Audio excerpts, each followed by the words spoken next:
고수의 국어 강사 안종민 선생입니다. 자, 오늘은 수능 특강 문학 교과서 개념학습 7강에 있는 황순원의 고개사라는 현대소설을 한번 살펴보겠습니다. 자, 먼저 작가를 한번 볼 텐데요. 그 유명한 황순원 선생님입니다. 황순원 선생님은 여러분이 어떻게 알고 계시나요? 여러분, 그 유명한 그 소년과 소녀의 순수한 사랑 얘기인 소나기의 작가입니다. 놀라셨죠? 어디서 많이 들어본가 했죠? 그리고 이분의 아드님이 황동규 시인입니다. 이분의 시인도 굉장히 유명한 시가 많고 유명한 시인이죠. 한국 대표 시인입니다. 요 작품에서도 큰아들 바로 동아라는 아이로 여기 작품 속에 나오게 되는데요. 가명으로, 예명으로. 자, 이분은 실제로 우리 1950년 한국전쟁 당시를 겪으시고 피란을 서울에서 대구로 그리고 부산으로 피란 체험을 하신 분이에요. 피란을 하셨고 그리고 대구로 피란 갔다가 결국 부산으로 오셨다고 합니다. 그러니까 이 소설은 실제 삶을 다루고 있는 1인칭 시점의 자전적 소설입니다. 자전적 서사 형식인데요. 이 작품에서도 나라고 하는 사람이 실제로 황순원으로 나와요. 그렇기 때문에 자전적 소설의 근거가 되는 겁니다. 자, 제목 한번 보겠습니다. 고개사라고 되어 있는데 여러분, 고개라고 하는 거는 우리 줄타기라든지 공마라든지 줄타기나 아니면 공마라든지 서커스단이죠. 서커스단. 그리고 요술. 국어사전에 이렇게 나와 있습니다. 요술, 제주넘기 등등등등. 그런 바로 연애를 전문적으로 하는 사람, 연애를 전문적으로 하는 그런 기술들을 고개라고 합니다. 자, 그런 사람을 이제 고개사라고 하면 되겠죠. 근데 여기서 말하는 고개사까지 의미를 비유적으로 말한다면 이런 의미가 될 것 같습니다. 제가 빨간색으로 쓸게요. 굉장히 아슬아슬하게 위태로운 공경에 처한 사람이죠. 위태로운 동작을 하거나 그런 상태에 처한 사람을 고개사라고 하는 거예요. 그럼 이 소설에서는 이 등장인물 나의 가족이 그러한 처지에 처해 있다. 그래서 굉장히 6.25 전쟁 당시에 피란의 상황에서 굉장히 생계가 위태로웠던 황순원 가족 부대를 말한 겁니다. 자, 그러면 소설을 한번 보겠습니다. 아까 좀 전에 피란을 오면서 대구에 있다가 부산으로 왔다. 그런 부분이 여기 나와 있습니다. 그럼 여기서는 대구에서의 우리 광역시죠. 대구 053 쓰는 대구광역시의에서 피란 체험을 중약 전부분에서 얘기합니다. 한번 읽어보겠습니다. 밖에서 들어오니 아내가 어둡고 추운 방에서 굉장히 위태로운 상황이죠. 혼자 있다가 대뜸 근신스러운 어조로 좀 전에 이댁 높아. 그럼 이댁은 여러분 그 대구에 있는 변호사 댁입니다. 변호사 댁에서 머물게 되는데 노파는 쌤 세무칠게요. 할머니라는 뜻입니다. 할머니. 굉장히 몰인정하고 비인간적인 이기적인 할머니예요. 나와서 이 생계수단인 이 방을 비워달라더라고 한다. 그러면 여기서는 선생님이 문체상의 특징인 간접인용을 썼습니다. 간접인용. 직접 인용을 안 해줘. 따옴표가 없으니까. 그 이유는 구공탄을 드리는데, 구공탄은 여러분 그 연탄입니다. 구공탄은 연탄인데 원래 구멍이 구공탄은 9개였대요. 구멍이 9개. 나중에 이제 19개로 바뀌게 돼서 19공탄도 그냥 구공탄이라 부르고, 지금은 쌤이 알기로는 22개인가 23개인가 그럴 거예요. 자, 근데 그냥 연탄이라고 여러분 기억하시면 되겠습니다. 이 방, 실은 헛간을 사용해야겠다는 것이다. 계속 간접 인용을 사용하고 있습니다. 간접 인용. 자, 우리 이 방 있죠. 방 지금 머물고 있는 생존의 의식주 중에 주에 해당되는 생존의 최소 조건에 해당되는 곳이에요. 근데 사실은 이건 헛간입니다.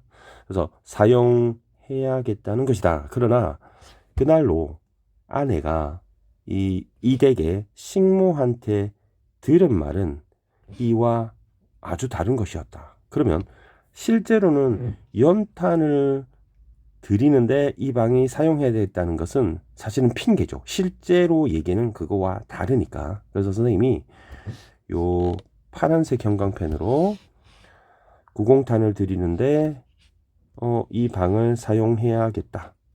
요거는 이제 선생님이 핑계, 구실 이렇게 쓸게요. 요거는 핑계, 구실, 표면적 이유에 불과합니다. 자, 그러면 선생님이 좀 빨간색으로 좀 진하게 요 부분 있잖아요. 그 아내가 식모한테 들은 말, 이게 뭐냐? 그거를 여러분 여기서부터 보시면 되겠습니다. 여기서부터 했다는 것이다까지 보시면 되겠습니다. 했다는 것이다. 아니냐는 것이 야단법석을 했다는 것이다. 요까지가 지금 들은 내용이 되는 거예요. 요 부분이 됩니다. 그래서 요거는 이제 했다는 거를 요약한 거죠. 요약적 제시를 하는 겁니다. 요약적 제시가 있고요. 그리고 간접 인용도 있습니다. 자, 볼게요. 아까 옛날에 좀 전에 있었던 노파 한 무리가, 이제 이 집에 있는 변호사의 어머니가 이제 노파인데, 노파의 친구들이겠죠. 이 할머니의 친구들도 할머니일 테니까 한 무리가 몰려왔는데, 그 중에 한 노파 세무치교 좀 이기적인 분이에요. 이쪽에 있는 뜰 구석에 다복솔, 조그만 소나무입니다. 소나무 뒤에 감춘 거정잎을 발견했다는 것이다. 요거는 여러분 그 나의 가족의 화장실입니다. 화장실이 안방 안쪽에 있는 화장실을 못 쓰게 규칙을 정해놨거든요. 그래서 화장실을 발견했다는 것이다. 이런 때 늙어서 눈 안 어두운 것도 탈이었다. 그게 무엇인가 싶어 가까이 들여다보고는 획 고개를 돌리며 이렇게 말을 했대요. 에테테, 대체 이런 데다가 뒷간을 만든다니 될 말인가? 이렇게 말을 했다는 거지. 이것도 간접 인용이죠. 간접 인용. 그 다름으로 그러니까 달려가, 그 바로 달리기로 한다름에, 그죠? 한 달리기에 달려가 이댁 노파, 우리 주인 노파 있잖아요. 변호사 어머니. 아이고, 정원에다 그런 변소를 내다니 아우님도 환장했는기요. 이렇게 얘기한 거죠. 이 할머니가, 친구 할머니가 이 주인 할머니보다 나이가 많나 봐요. 아우님이라고 얘기한 거 보니까. 그러니까 이 주인 노파도 한바탕 한다는 말이, 아이고, 거짓대란 할 수 없어. 이렇게. 사람이 사람 모양만 했다고 사람이냐고, 사람 행실을 해야 사람 아니냐, 이렇게 말을 했다는 거죠. 여러분, 요 굉장히 중요한 부분에서 선생님이 빨간색으로 형광펜을 한번 칠해볼게요. 아니, 사람이 그렇잖아요. 이게 맞는 말입니다. 할머니 맞는 말. 사람 모양만 했다고 사람입니까? 사람 행실을 해야 사람이지. 그죠? 그거 우리 그 엽기적인 산의 행각을 벌이는 사람들 있잖아요. 그런 사람들 진짜 사람 껍데기만 사람이지 실제로 사람은 아닌, 그런 사람이 아닌 거죠. 진정한 사람이 아닌 거죠. 나쁜 놈 새끼들이잖아요. 그죠? 이 얘기를 했다는 거죠. 그리고 한다는 말이, 아이고, 자기네가 피난집 수용소가, 사실 피란이 맞아요. 피란이 전쟁을 피하는 거고요. 피난은 재난을 피하는 거거든요. 아우, 당장 내고야 말겠어. 이렇게 간접 인용했습니다. 야단 법석을 했다는 것이다가 식모한테 들은 얘기입니다. 그러고는 아내한테 와서 방을 비워줘야 됐다고 영을 내린 것이다. 그래도 이 노파가 우리한테 와서는, 자, 선생님이 여기서 노란색으로 한번 칠해볼게요. 노란색은 이제 겹치는구나. 오렌지 색깔로 칠해볼게요. 자, 거기다가 뒷간을 만들었으니까 나가달라. 이게 실질적 구실이죠. 하지만 핑계로 대기는 아까 파란색, 연탄을 드리게 됐으니까 방을 비워줘야 되겠다, 이렇게 말한 거잖아요. 그러면 이 오렌지 색깔이 사실은 실제 이유죠. 실제 우리 나가달라고 하는 실제 진짜 이유죠. 나가달라는 진짜 이유가 되고, 이 파란색이 아까 선생님이 말했던 요 부분이죠. 그죠? 그래서 핑계, 표면적 이유. 이렇게 진짜 이유가 실질적 이유죠. 실질적 이유죠. 근데 실질적 이유를 생각해 보세요. 자, 자기 주인 집에 있는 화장실을 쓰지 말라고 했어요. 근데 여기 있는 사람들은 사람이니까 그 용변을 봐야 되잖아요. 그러니까 어쩔 수 없이 뜰에다가 구멍을 파가지고 그 거정님 만들어가지고 화장실을 만들었어요. 근데 그것 때문에 나가라, 그러면 사실은 이 앞뒤가 안 맞잖아요. 그죠? 굉장히 그것도 이해 못하냐 이 말이지. 자기가 친구들이 들어왔는데 화장실 발견해서 아우 냄새 난다고 하는, 이제 자존심이 상해서 부끄럽다, 이게 지금 진짜 이유라는 거잖아요. 이 가족들한테는 생계가 달려 있는데, 그러니까 이 대놓고 얘기는 못하고 야 연탄 써야 된다, 연탄 창고 방으로 써야 된다, 이렇게 지금 말한 거잖아요. 실은 이 점이 이 할머니로 하여금 자신이 말한 거는 아까 빨간색 있잖아요. 자 보십시다. 자신이 말한 인간은 인간다운 행실을 해야 한다는 걸 몸소 실천해 보이는 대목이 아닌가 한다라고 했잖아요. 자, 할머니 말은 뭡니까?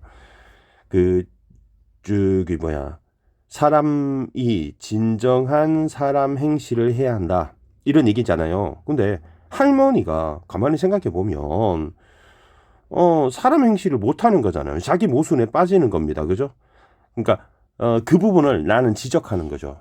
그 아닌가 한다는 거는 나의 심리가, 판단, 심리가 담겨 있습니다. 왜냐하면 노파 자신이 우리한테 안뜰 변소를 사용하지 못하게 해놓고 거정잎을 치게끔 분포를 했습니다. 근데 우리가 사람인데 또 오줌똥은 안 넣을 수가 없고 면목 없는 행실이라 이지만 거기다 대소변을 보지 않을 수 없다는 것을 잊지 않고 있다는 점에서, 그리고 한 걸음 나아가 우리가 들어있는 곳이 사실은 사람이 살 방이 아니고 연탄이나 드릴 헛간이라는 점을 밝혀줬다는 점에서 이 할머니는 인간다운 행실을 해야 하는데 하지 못한다는 걸 스스로 증명해줬다라고 지금 등장인물이 나가 판단한다는 거예요. 그죠? 할머니 못됐죠. 이쯤 돼요. 변호사 댁 헛간에서 우리는 쫓겨나서 초라하기 짝이 없는 황순원 가족부대는, 그러면 황순원이라는 이름은 우리 작가잖아요. 그러면 황순원이라는 거는 등장인물인 나의 이름이면서 동시에 이 소설을 쓴 작가의 이름이잖아요. 그럼 이걸 통해서 알 수 있는 것은, 이 소설이 작가의 실제 체험과 맞닿아 있는 자전적 소설, 자전적 서사 형식이라는 것을 증명하는 근거가 되는 것이죠. 그래서 가족 부대는 대구 시내를 전전하기 여러 차례 드디어 3월 하순께, 요거는 이제 1951년 3월로 추정이 됩니다. 부산으로 흘러오게 되었다. 그럼 부산 피란 생활에도 중요한 부분 볼까요? 나와 가족들은 방을 구하기 쉽지 않았다. 급한 대로 처제방에 신세를 끼치게 되지만 그곳 사정도 순탄치는 않았다. 결국 대구에서처럼 방을 비단 통보를 받게 되고 나와는 해결하고자 한다 하고, 이제 중략 다음 부분에서는 부산에서의 피란 생활을 또 얘기하게 되는 거죠. 피란 생활을 하게 됩니다. 여기도 변호사 댁으로 머물게 되는데 한번 볼게요. 내가 이리로 옮겨온 지 사흘째 되는 날 저녁, 아내와 나는 의논한 결과 어쩌면 주인 댁에서, 이것도 세모 칠게요. 그럼 여기 주인들은 가만히 보니까 굉장히 이기적이고 뭘 인정하고 인정이 없죠. 그리고 굉장히 물질주의적이고 비인간적이고 그런 모습을 속물적이고 이런 모습을 보이고 있어요. 그죠? 그러면 우리 민족의 순환인 6.25 전쟁에서 어떻게든 우리 민족끼리 같이 잘 살아야 되는데 나만 잘 살면 돼. 이런 모습을 보이고 있다는 거죠. 생각에 아내가 벌써 한 달 방세를 가지고 가서 사정을 해보기로 했다. 쫓겨나게 되나 봐. 그래, 가지고 갈 방세 금액이 문제였는지 2만 원, 3만 원, 말이 안 통할 것 같고 결국 4만 원으로 할까다 에라 모르겠다 하고 5만 원으로 결정했다는 거죠. 금액이 계속 오르죠. 근데 방세 5만 원을 물고 나서 하하 우리가 어떻게 살아야 할까 굉장히 부담이 되었어요. 5만 원으로 하면 사실은 2만 원짜리 방을 5만 원 내면 3만 원 더 내는 거니까 3만 원이면 먹고 살 수 있지만 5만 원으로 하게 되면 굉장히 큰 부담이 되었다 이런 얘기죠. 여기에서도 1인칭 소설답게 바로 그 내면 심리가 잘 담겨 있습니다. 지금 들리는 말에 다다미 한 장에 5만 원이라는 말도 있고 그러면 다다미가 일본식 가옥이거든요. 그 당시 일제강점기가 끝난 지 얼마 안 됐기 때문에 그 윤동주의 시 중에 쉽게 씌어진 시라는 시 있죠. 여러분 기억하십니까? 거기 보면 육첩방이라는 말이 있어요. 근데 그 육첩방에 해당됩니다. 영어 이제 일본어로 타타미라고 하는 육첩방 한 장에 10,000원씩이란 굉장히 비싸게 받는다 이런 얘기입니다. 정하고 있던 방세를 올릴 생각으로 방을 비워달라는 수가 비일비재 한 번이 아니고 여러 번이다. 한 번도 아니야. 두 번도 아니야. 이거는 비일비재 이런 뜻이거든. 뭐 여러 번이야 이런 뜻이야. 여러 번. 굉장히 비인간적인 그 당시의 상황이었다. 더욱이 우리는 변호사 영감 요 대구에서도 피란 생활이 변호사 댁에 기거하게 되는데 법적으로 해결지어서 길 위나 여관으로 그럼 굉장히 생존이 굉장히 비참한 상황이 노상이나 여관이죠. 쫓겨나가는 날이면 큰일이라 이런 방세나마 내고 타협을 얻은 후에 마음 놓고 나가서 열심히 장사를 해나갈 변통을 생각을 융통성을 발휘하는 게 나을성 싶었던 것이다. 그리고 사실 다음 페이지 갈까요? 우리는 벌써 장사를 시작하고 있었다. 그래서 아내는 옷을 팔아가지고 국제시장에 가게 되고 우리 국제시장 영화 있었잖아요. 그죠? 부산에 있는. 그리고 큰 애 둘은 여기 황동규가 포함됩니다. 서면에 가서 미군 부대 장사를 했다. 그러니까 온 가족이 장사를 하게 된 거죠. 먹고 살기 위해서 생존권 여러분 생존을 하기 위해서 비참한 생활을 하게 된다는 얘기를 되는 겁니다. 하는 부분입니다. 지금 5만 원도 우리 주인집한테 5만 원 방세를 이렇게 내게 되잖아요. 아내 장사돈에서 낸 돈이었다. 안방에 들어가자마자 좀 만에 아내가 돌아왔습니다. 그리고 손에 돈이 들려있지 않았다. 그건 돈을 줬다는 얘기잖아요. 그러면 됐나 보다 했다. 그러나 아내 말은 그렇지가 않았다. 이 방을 비워달라는 것이다. 결국 또 쫓겨나게 되는 비참한 생활로 내몰리게 되는 상황이죠. 영광과 큰아들은 타다미 8방, 우리 8판방이죠. 8첩방에 자게 되고 큰 온돌방에는 작은 아들과 부인이 살고 있는데 그리고 좁아서 못 견디겠다는 말을 못하겠던지 장발한 머리가 긴 딸들이 쓴다. 말은 할머니 코 고는 소리에 도시는 도무지 이런 뜻입니다. 도무지 잠을 잘 수가 없으니 기어코 그 방을 할머니 방으로 쓰게 내달라는 것이다. 여기서 아내는 어떻게든 우리 할머니 주무실 자리를 넉넉히 내어드릴 테니까 그렇게 하자고 해도 그렇게 못한다는 굉장히 몰인정한 모습이죠. 그리고 부인이 한다는 말이 자기네 딸 친구가 있는데 방 하나를 구해주면 금 손목 시계를 프리젠트하게 된다. 지금 이런 얘기를 하고 있는 거죠. 자, 그럼 한번 생각해보자. 그것도 못하고 있다. 이 말을 했다는 좀 참 보세요. 금 손목 시계는 선생님이 보라색으로 형광펜을 한번 칠할게요. 어떤 의미가 되느냐면 자 보세요. 금 손목 시계를 선물로 준다는 얘기야. 방 하나 구해주면 그러면 이거는 생존에 굉장히 필수적이지는 않아요. 그죠?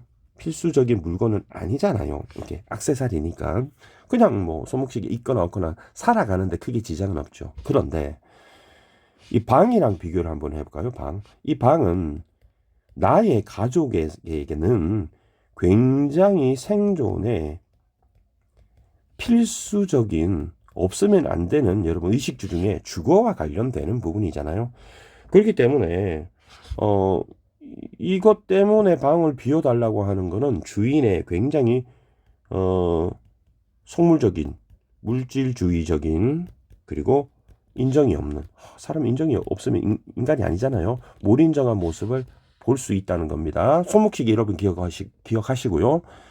나는 간이 서늘해옴을 느꼈다. 금손목시계라니 문제가 좀 큰 것이다. 전부 다 내면 심리가 담겨 있습니다. 그래, 가지고 갔던 돈은 어쨌느냐니까 좌우간 어쨌든 딸들 책이라고 한 권 사보라고 놓고 오긴 했다고 한다. 간접 인용이죠. 이 소설에서는 문체상 특징으로 간접 인용이 많이 나타나 있습니다. 그 돈만 돌아오지 않으면 하는 것이 희망이었다. 받아준다는 얘기잖아. 여기 살 수 있는 거죠. 그러나 이튿날 그 돈은 도로 돌아오고 말았다. 결국 쫓겨나게 되는 것이죠. 그리고 그날 저녁이었다. 나는 학교 나가는 날은 학교로 해서 강의를 하는 사람이니까, 그렇지 않은 날은 아직 아침에 직접 남포동에, 우리 여러분 구체적 지명이 사용되어 있어요. 굉장히 사실성을 부여하는 겁니다. 부산에 있는 구체적 지명을 사용해서 사실성을 부여했다. 이렇게 보시면 되겠습니다. 하루를 보낸다. 이곳 피란민들은 대개 담배 장사를 하느라고 애들만 남기고 모두 나간다. 부모도 그 무리의 패거리 중에 하나였다.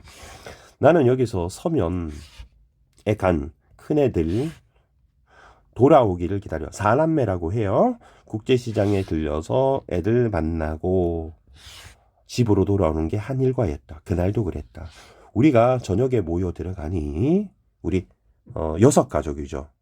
아내와 나 그리고 자식 4명 모여 들어가니, 그러니까 모인 사람은 이제 모여서 들어가니까 이제 나하고 아내하고 큰애 둘 4명이겠죠. 그러니까 작은 애 둘은 집에 있었을 때고, 방 안에 말 같은 처녀 둘이 와서 있었다. 그러면 이 집 변호사 댁에 있는 딸들입니다. 이 댁 딸들인 것이다. 누가 형이고 동생인지 구별이 안 되는 좌우간 큰 딸은 시내 모 여학교 졸업반, 작은 딸은 뭐 4학년이라는 것이다.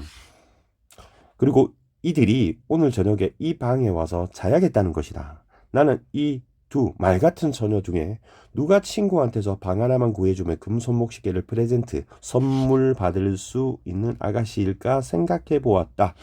그러면서 나는 이 자리를 피해야 할 것을 느꼈다.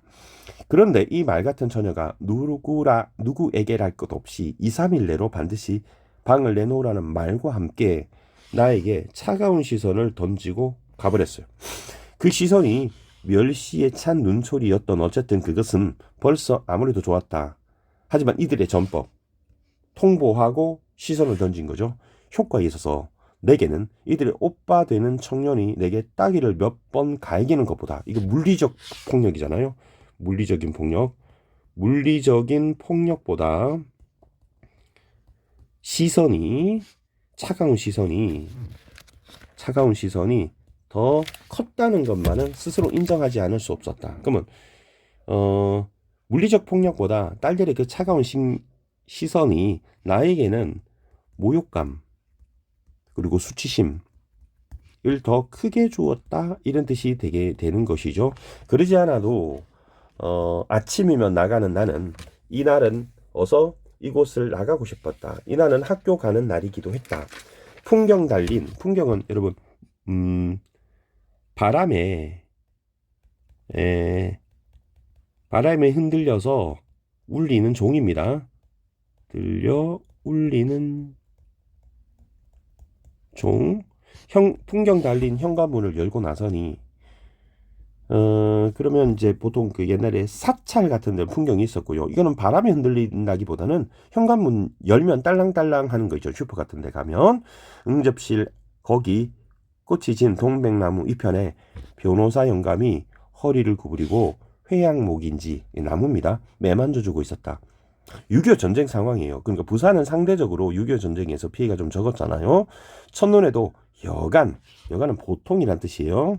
뒤에 부정서술어하고 홍화는 보통 그것들이 회양목이겠죠. 아끼고 사랑하는 태도가 아니었다. 그럼 보통이 아니었다는 건 굉장히 사랑했다. 좋은 취미다. 인생이란 이렇듯 한 포기의 조목까지도 아끼고 사랑하고 유유자적할 수 있는 생활의 종류인 건지도 모르다. 나는 쫓기듯 그곳을 빠져나왔다. 여러분, 유유자적이라는 단어가 굉장히 여유가 있고 평화로운 그런 마음 상태를 말하는 거죠. 자, 그러면 유유자적이라고 하는 것은 이 변호사 때의 모습입니다. 그런데 여러분, 지금 피란하고 있는 나의 가족과 여러분 상반되지 않아요? 그러면 나의 가족은 굉장히 피란 생활에 삶의 낭떠러지에 몰려있는 절박한 처지라는 점에서 대조를 느끼고 더 비참한 마음을 느꼈을 것 같아요. 그래서 이 자리를 피하게 됐다는 거죠. 그러니까 이 대조를 통해서 비참함을 느꼈을 것이다. 이렇게 보시면 됩니다. 자, 이 소설 잘 이해하셨죠? 그럼 마지막으로 여러분 주제 정리하고 마치겠습니다. 주제는 쌤이 두 가지로 정리를 하겠습니다. 첫 번째는 피란 경험을 통한 어떤 삶의 고통과 전쟁의 참상, 전쟁의 참혹한 모습이다. 그리고 또 하나는 가장으로서 느끼는 무력감, 좌절감. 이 정도 정리하시면 여러분 잘 이해하실 겁니다. 이게 상징적 의미로 여러분 헛간, 뭐 구공탄이라든지 회양목 이런 것들이 좀 상징적 의미로 되죠.